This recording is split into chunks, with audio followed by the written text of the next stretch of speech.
she is not going to get the gun right off the bat. She's just going to get the sword and actually not have the whole stopping bullets. Not yet, at least. Though Sheer Mech is more or less a brawling mech. And well, here's her more or less armory, you could say. She has the whole hack knife and the a Halo sniper, which yes, I know this is a tiny theme, but out of all these snipers from Halo and all from the different games, this gun and this variation of it does seem the most likely to be in Titanfall. And her having a I know this is an Apex Legend, but this is probably the best picture I can find for it. AR-99 and the revolver. And this is her suit. Yes, she looks like this whenever she's on duty.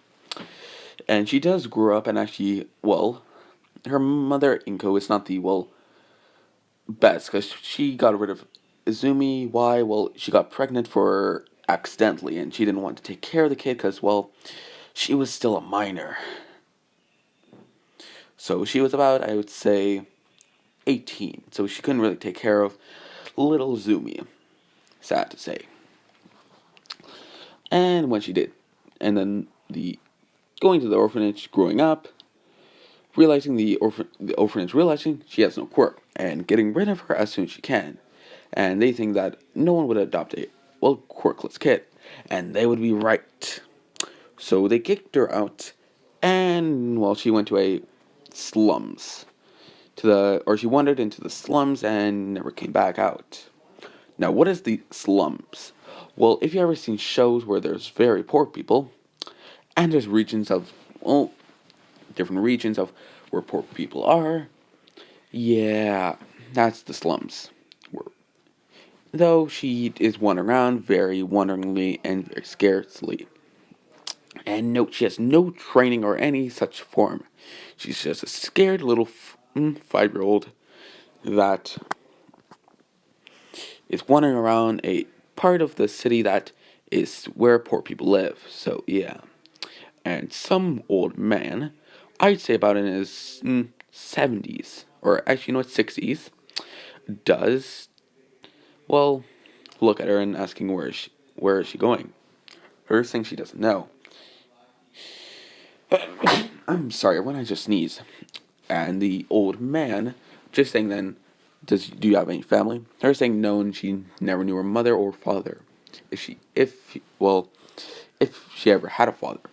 Him just thinking his head, just saying, maybe she's quirkless, and asking if she's quirkless. Her saying yes, and him sighing and saying okay, and does say that does she want to live with him? Her immediately saying yes, because young people are very naive. No offense to anyone that's young. It's just when you are very young, like a 5-year-old, you just go by what everyone tells you. So yeah, him saying if she's sure, and it would be more or less, he would have to train her to be at least able to defend herself. Her saying anything other than living on the streets, though, yeah, the guy's saying okay. And she does ask him what his quirk is. Him just saying that he's quirkless. And she just,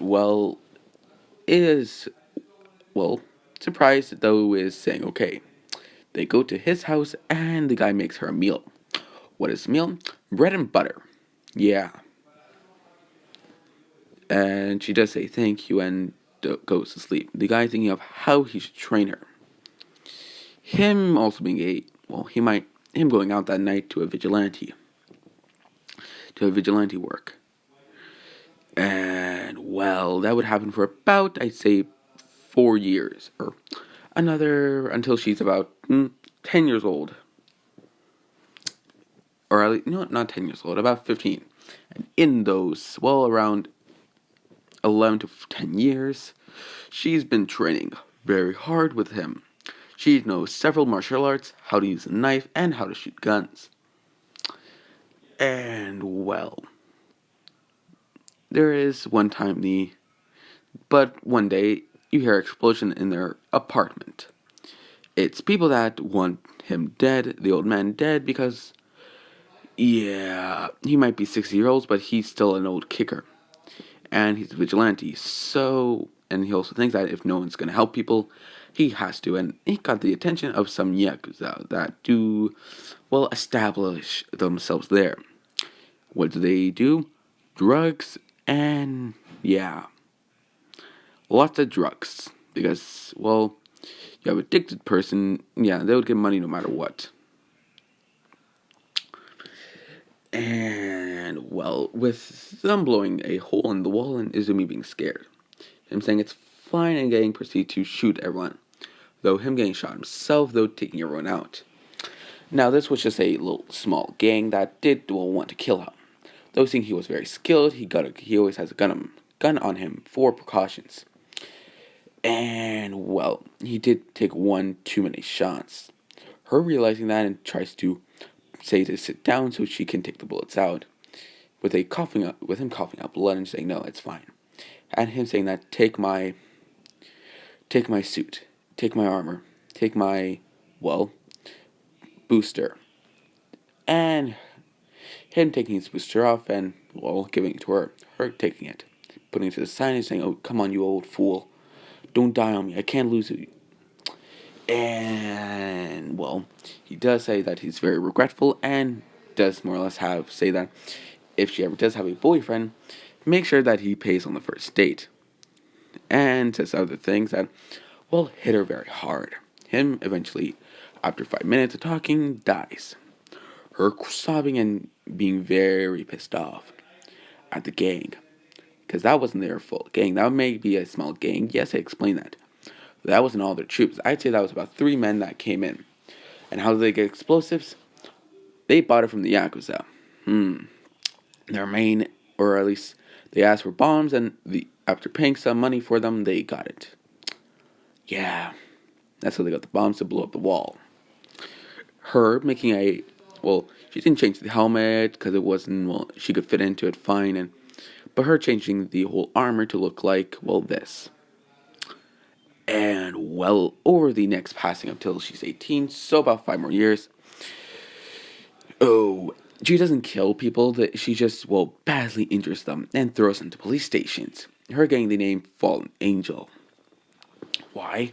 Well, she comes out at night and she's female, so the fallen angel, and also gets the name what's the film version? The the Blue Devil. Why? Because her lights, she fights like a monster, and has a blue aura around her. Why? Well, you see in the picture how there's those lights glowing. That's why the blue devil. Though, well, she doesn't kill, and yeah. Now, she is one night looking at two gangs trying to make a deal. Money for drugs. Simple. Her looking down the sight of her Halo sniper. With a former, as we all know, Aizawa sensei. Proceeding to ask what she's looking at. And he's not per se going to attack her. Because he realizes that she's in the slums. She's trying to fight and actually make it good. Which no other hero would do. So he has to at least show her some respect. And and even more respect because she doesn't kill. And still lives in the slums. Because that's one thing the old man did teach her, never to kill. Yes, he did teach her about the whole how to kill. Or actually how to, shoot at vital spots. So she also knows how to shoot at non-lethal spots. So she's more or less honoring the, memory of him. Aizawa is saying if anything down that side. Her immediately raising her R99, which is this at his face. Him saying that he's not going to, take her in. He's just wanting to see what she's looking at. Her saying that, yeah, very funny hero. Last time I met a hero, he was a dickhead and he was trying to arrest me in sarcastic terms. Him saying, oh, I see. And puts his, hands up and just saying, anyways, or puts it in their pockets. Her raising the gun down because while Aizawa is not the type to shoot or attack without, well, a valid thing for it, or go after her without a valid thing. And well, she knows that. Why? Aizawa sometimes goes near this area to patrol. It's kind of like Aizawa's patrol area, like a route he takes. And she's well aware of it, though she doesn't care. Yeah. Why? Well, she was going to take out a drug. Her proceeding to look down the sights. Aizawa asking how many guys. Her saying there's about 20 people, and I was planning to shoot them, or at least shoot them from up here, then go down there. Saying that she already has the place to, well, blow. Him saying that is she gonna kill them? Her saying no, just thinking about her words, just saying she's going to scare them like hell, like fuck. Him chuckling, saying, "Alright, and would you like help?" Her saying, "Why would you help me?" Him saying that she's, well, she wants to be a hero, right? Her saying, yes, a quirkless female can be a hero. When have I heard that? Him being shocked and realizing, oh, she's quirkless. And him just sitting down right beside her, getting some goggles out and looking, and just states, yeah, you're probably gonna need help. Her saying that she'll be fine, and she's probably once taken over 30 people. This should be a piece of cake. Aizawa watching from the sidelines. And she does shoot a lot of bullets, taking about 15, or about 5 of them out without them knowing. Then she comes in. Also, who are these 5? They are more or less guarding the exit and entrances. So, no funny business. And then her proceeding to go inside and slowly, well, knock out everyone. Then putting collar. Then just more or less trying to knock them out. And yeah, though which would have been 5 people. Now 10 people. And as I was watching all this, and he finds it very, very, very interesting and very skillful how she moves and how she can be so quiet. Because he thinks wearing all that gear is quite noisy. Though she left her sniper rifle up there, which I saw kind of switched off of his goggles to look, or the binoculars to look through it. Him unloading the gun so he doesn't accidentally shoot anyone by accident, seeing he does not know how to shoot properly. And the only person I really know I think of that actually uses guns as, well, hero is Snipe. So, and Snipe has never taught him how to use a gun. So, yeah. Now, she, well, more or less unloads them, or takes out her pistol and starts to use it right beside her knife. Yes, this can actually be used as a, oops, sorry. This can actually be used as an actual knife, as well as a hacking knife. So, yeah. I'm looking at the knife through the sniper rifle, and it's very, well, not shocked, but thinking in his head, just wondering what kind of knife that is. And these crates were very high quality, so they were tech. Her taking the rest of the guys, and she stabs it in. Him already being, what is she doing? And with a glow coming off of it, which would be the whole hack. With a guy waking up and her kicking him in the face, because that guy was right beside her. And she does more or less open it up. Her looking at the drugs and proceeding to grab a grenade. You know what? Grabs 2 grenades that are remotely detonated. Leaves and goes back to Aizawa, saying if he wants to see the fireworks. Yeah, she has one of those Mandalorian personalities that love their explosives. Lovely. And he just says, are you sure about that? Her saying that she does it all the time. Bursting to click the button, and you go hear a boom. Because where those grates were was a pillar, a safety pillar, was the only thing that was really keeping them all up. And that building not going down their faces. So, building falls. Him being shocked and saying that there was only 2 explosives. Her saying, yes, but, when you have one safety pillar that really is keeping everything up, is him saying that, you just took out the pillar, and her saying, yep. And, well, she's around, I think I said she's around 18 at the moment. Yeah. And he does want to ask her if she is interested in being a hero, even if she's quirkless. Her saying that it would be better to, well, it would be nice to be a hero and not watching her back for heroes. Though on the other hand, she can't really get into it, seeing that she's never been to school and anything like that. Him saying that he can vouch for her and say that you are very skilled. Just by looking at you taking out those 20 people, already says a lot. And you did very skillfully and quietly. And plus, I know a friend that might love you with how you act. Her asking who. Him saying snipe. Her realizing that, and he also uses guns. Her smuggling this saying, oh, that would be fun to meet him. Him saying, just come by, well, come by, bring your gear, and we'll talk at the UA high school. Or the UA college. It is a college, seeing they're 18, and yeah. And does say, because the whole UA exam did happen about 1 week ago. So, yeah.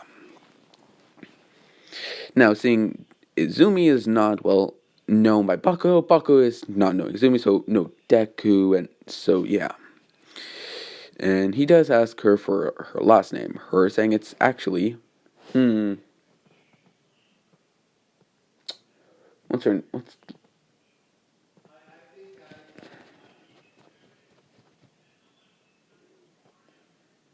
hmm, hmm. Okay, now you two, don't comment anything about this, or please, I don't own anything from it. Her last name is Wick, as in John Wick. Wick in this version of universe is has Titanfall equipment. He was known as the Boogeyman still, though the whole assassin group does not happen. Or he is actually a part of the assassin group, though left, and became the Titanfall pilot that we all know that was explained before.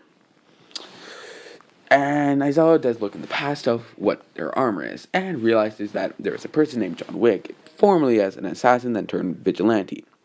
Her asking if, she knows him. Her saying that she was the person that saved her when she was younger.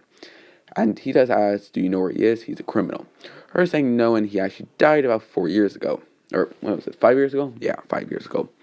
Him saying, oh, and looks down, just saying sorry for your loss. Her saying, it's fine. He was actually a pretty good guy. Actually pretty good person. Though his past did catch up to him. Some Yakuza members did eventually get to him and kill him. And I was there when I was younger, so. And as I was just like, okay, and, well, they do go their separate ways. Nezu talking with Aizawa that day Aizawa talking to Nezu, and does say about Angel of Death and the Blue Devil are actually the same person, because there is speculation of them being two separate people. Though Nezu asking, okay, and what's her quirk? Him saying that she's quirkless. Him realizing, or Nezu asking why.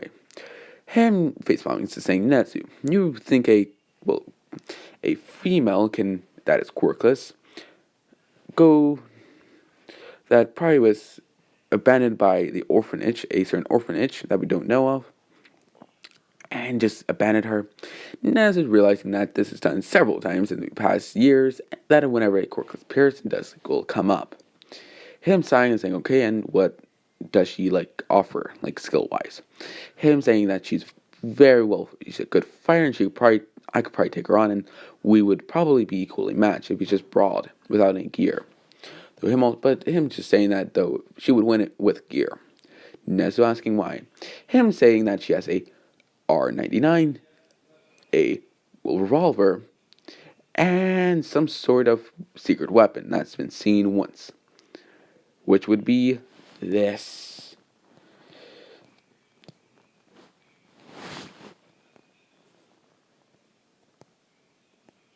Damn it, game.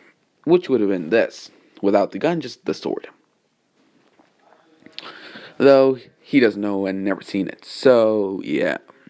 Nezu finally obliging, saying okay, and he does want to get asking if they can get in contact with her.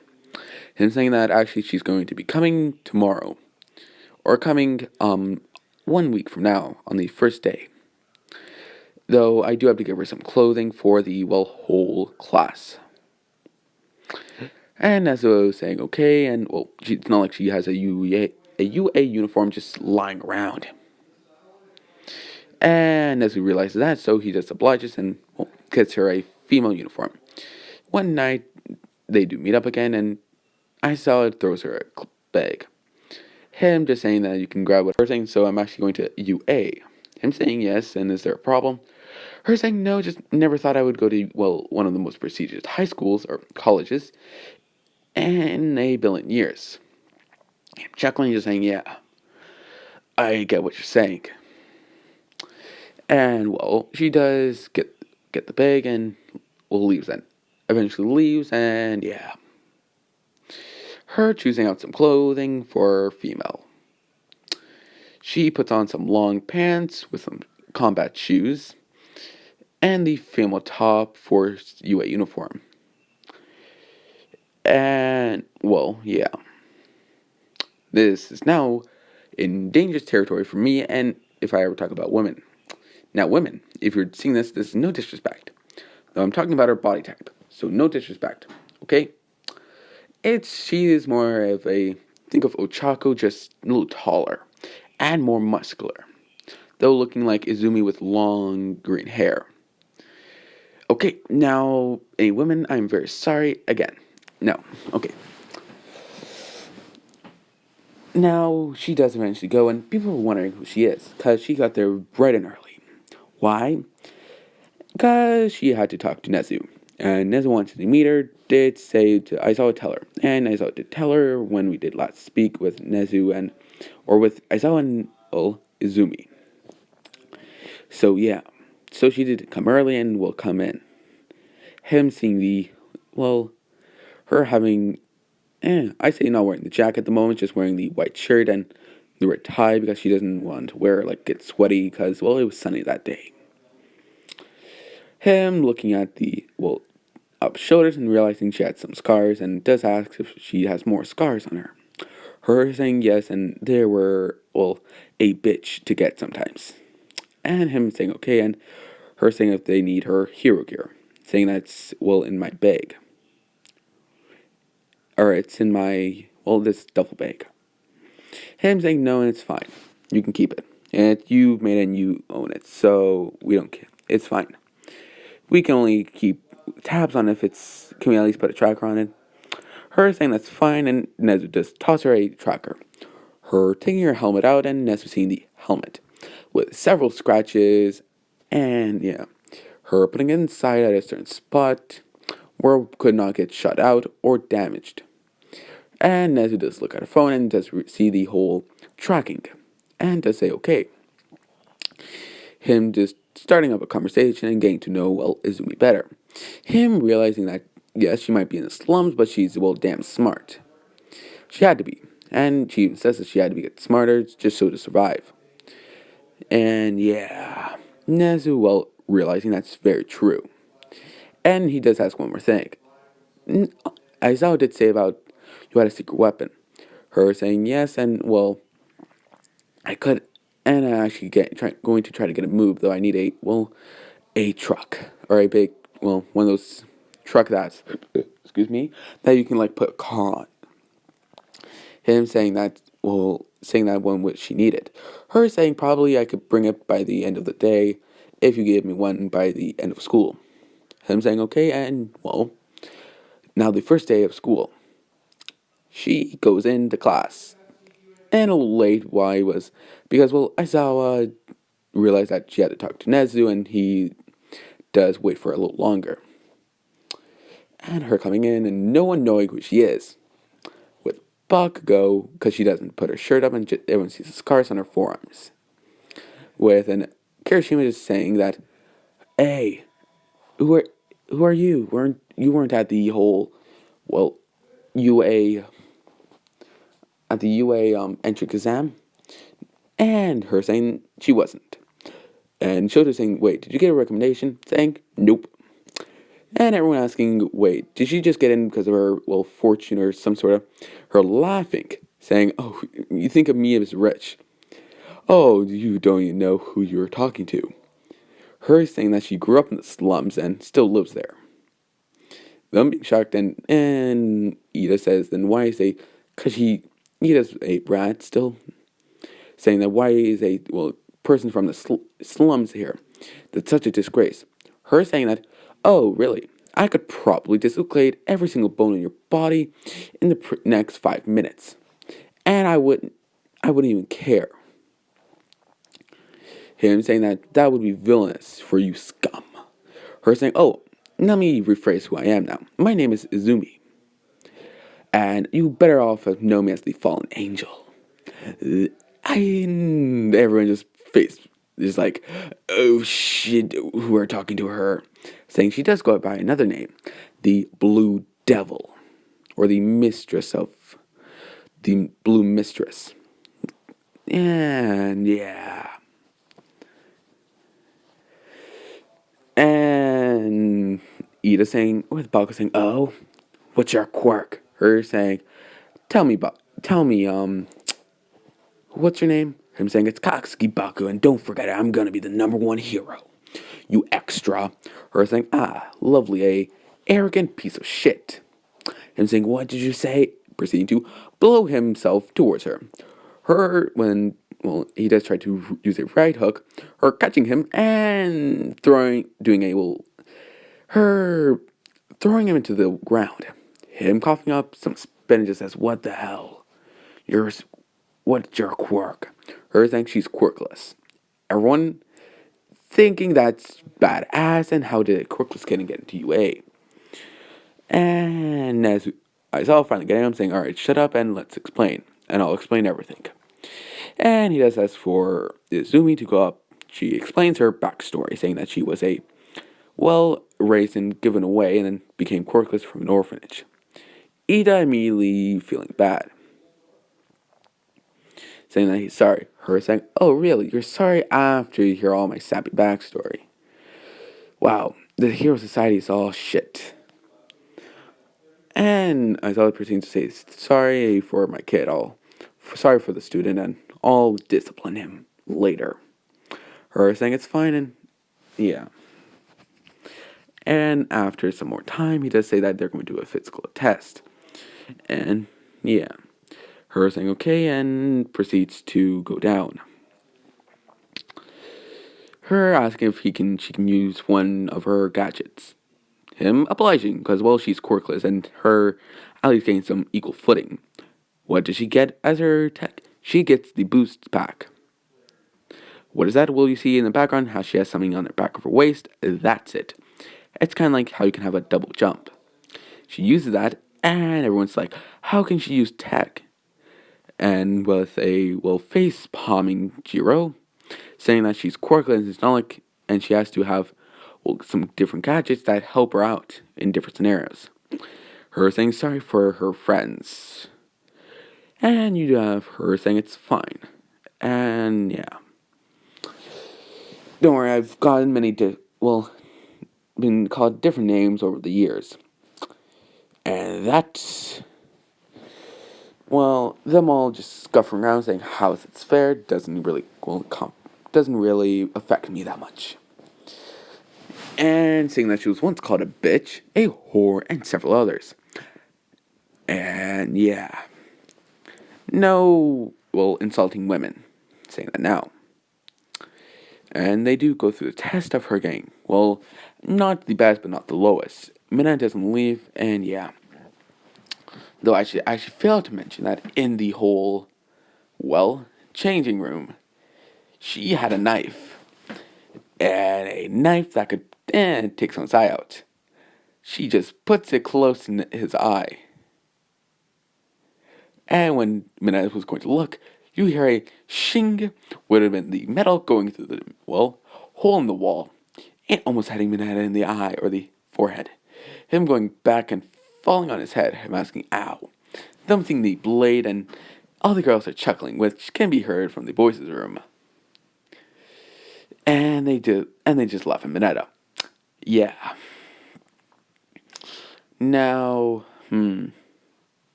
honestly, I don't know what to do now. Okay, let's continue. Okay, I think I got something. I got an idea. Okay, so the end of the day does come with her meeting all the teachers and, well, Snipe being there, and her and Snipe look at him or her and Snipe do look at each other. Well, like warriors would put their hands outwards for respect. Because when you realize Snipe doesn't have a physical quirk, he has to do everything physical, like Aizawa. And yeah. And they just show each other respect. Which everyone with Bakugo realizing that and saying that.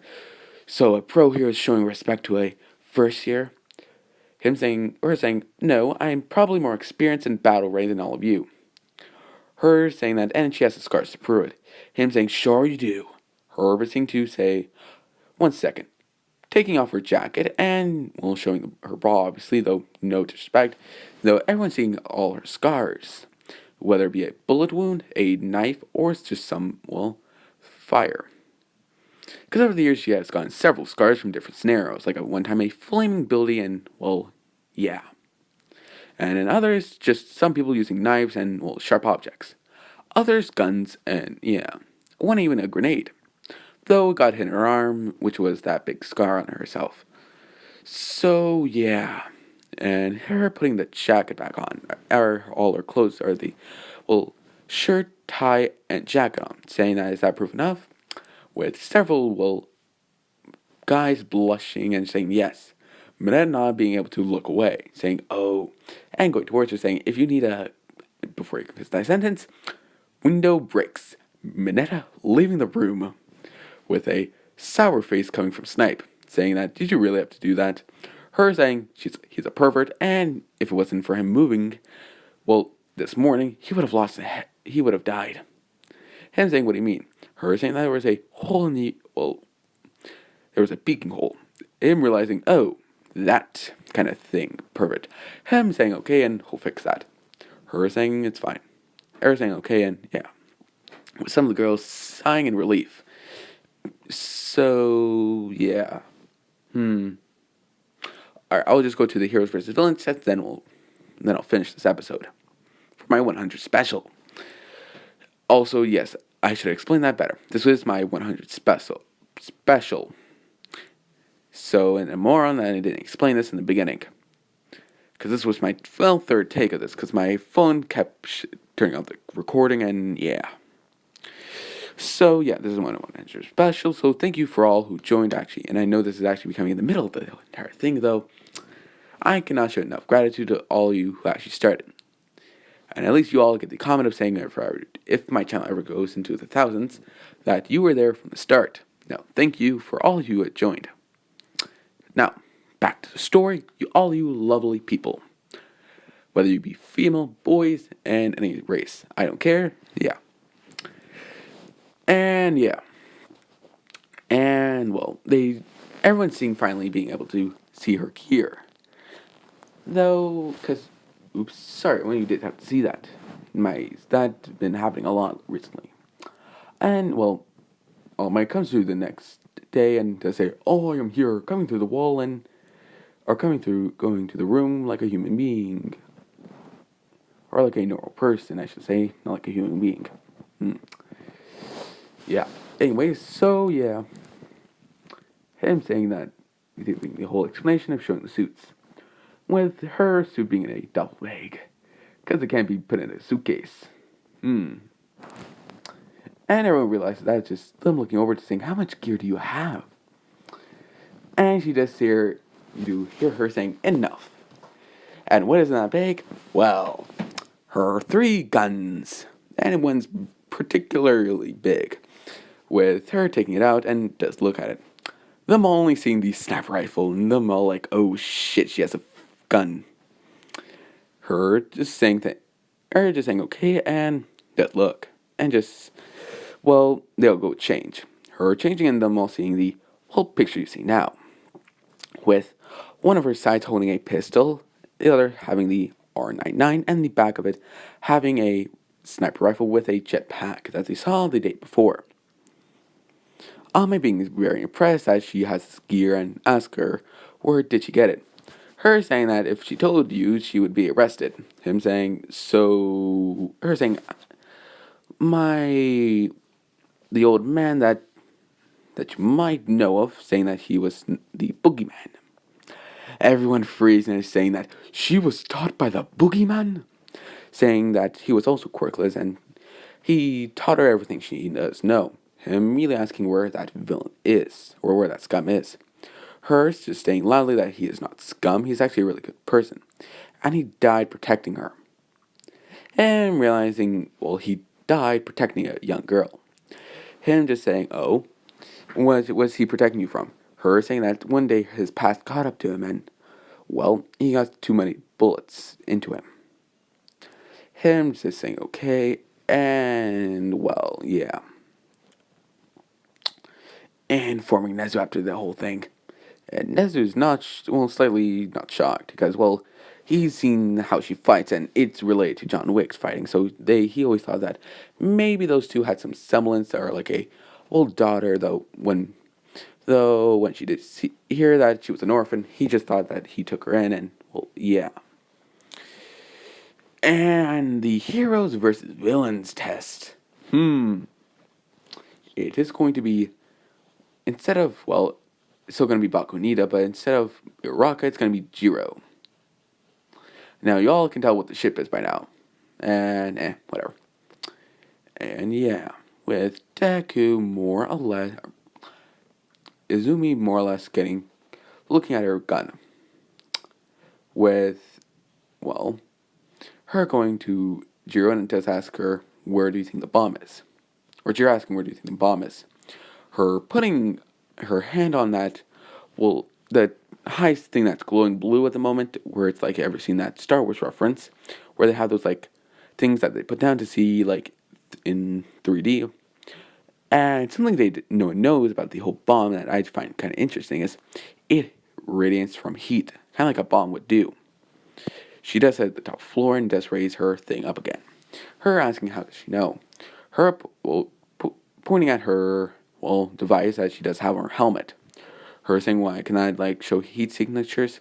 Her saying yes. And it's very useful sometimes. Though my visor can actually do I think it's infrared. Or no, that's what I just explained to her. It's like the scene in the dark mode. I don't know. It's the way you can, like, it looks green and white. Yeah. It's kind of like you can see in the dark. I think it's infrared. I don't know. Whatever. But I think you all would get the reference. Saying that she could only have one in their helmet, so Jiro saying, oh, okay, that's actually pretty cool. And does proceed to ask her why she has so many guns. Her saying that it's used for lots of different things. And does say that she does not have lethal rounds, it's just rubber bullets. Her being a little thankful in her head, just saying, oh good, we're not gonna die. Or at least not gonna get shot at. Though her saying, though, it will leave a, well, big bruise. This is still a rubber bullet and going very, very, very fast. And also saying that she wasn't really trusted with actual bullets, at least not at the moment. Or until she can prove that she's a very good shot and that can shoot. Saying that she has to do that test, and at least tomorrow. Which is, I'm adding something in, which would be, well, sniping her or dueling. You could say. In different weaponry and different things. So, yeah. And sorry if I'm moving around too much and you can hear it, like the rustling. Yeah, I'm very sorry. And, well, you do have an all man on the radio just saying, alright, in 3, 2, 1, go. Jiro and her both rushing in. Her putting charges on different walls and different pillars. Because, well, she needs a backup plan to escape. Jiro asking why she's putting so many bombs around. Her saying destruction. And one of these bombs might go off, but it won't destroy the entire building. It's kind of like a big, well, it shakes the building quite a bit and is curious. It's kind of like their exit strategy. Her proceeding to take out her, well, pistol and knife. Using it like you would see a pistol and knife, and yeah. Bakugo actually realizing that she is very experienced in fighting and does know different martial arts, and the boogeyman is a very well known term that, yeah, which everyone knows that is John Wick. And if you don't know what John Wick is, he's the person you sent after the boogeyman. If you don't know what a boogeyman is, think of an immortal killer that can't die. Yeah, he was very skilled. And now think of what she can do. And Bucko's, well, being serious for once in his life. And they protect the bomb. And you do hear a big boom with the door flying open. Now was a breach charge. And with them trying to go, with Bucko looking at it and getting ready. But before he can go after everyone, or go in through the door and just try to attack them, they do say, well, flashbang. Blinding the... Sorry, some coughing just happened. But them hearing the flashbang going off and blinding them for about 5 seconds. Enough time to get Ida taken out by a sniper shot to the head with a rubber bullet. So it just basically, if he does wake up in the next pressing hour, yeah, he's gonna need some Advil. To put it bluntly, or to put it lightly. And, well, Bakugo realizing his teammates just taken out, him trying to go after her. Her throwing a, bomb at him. It being a fake. It doesn't explode and him going to dodge. Which is what she wanted. Her proceeding to unload on him using different martial arts like karate, judo, taekwondo, and yeah. Bakugo, not knowing how to fight and just only using his quirk, does get, well, pummeled, to be, well, easily said. Though he does get enough sweat to go boom. And also, I should explain where she put the charges. She put them right at the top of the building, secretly. Her just raising a hand and just saying you don't want to do that. Raising a detonator. And All Might just realize, oh shit, she's gonna do it. And Ida and Jiro aren't close to it, so yeah. Him asking what she's gonna do with that little thing. Her pressing it and going boom. With walls, rocks, and everything flying in. Hitting Bakugo in the noggin and knocking him out. Her proceeding to her and Jiro to get the bomb. Because it's not like a heavy bomb, it might be a little big, but it's very light. Think of a plastic big bomb. And yeah.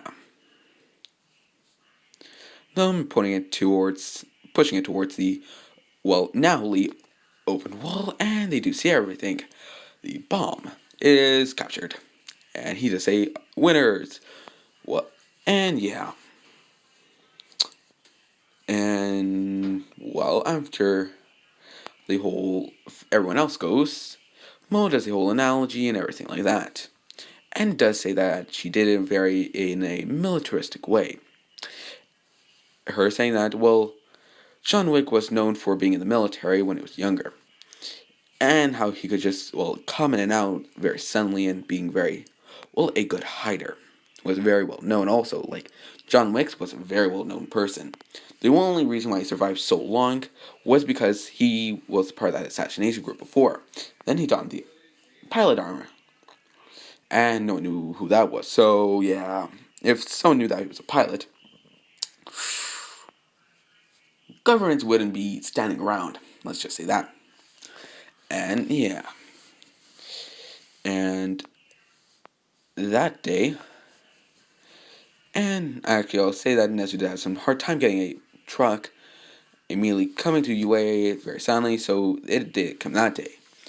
With her getting in the truck after that day, and I'm asking what she's doing. Her saying that she'll be back with her saying that, or about to say it, but her saying it'll be a surprise. Her getting the Mech and Aizawa being there, seeing it. And seeing this. Him saying that, how the hell are they going to get it there? Her opening it up and saying, if you could drive, I could probably just, stay on it. And just say, well, the Titanfall to open up. Because she has named it a Titan, or the Titan to open up. It opening up and showing a small cockpit.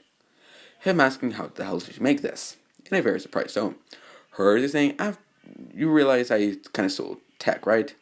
Him just saying and realizing that she stole tech. She could build whatever she wanted. She already built modified her own suit of armor and added her own things.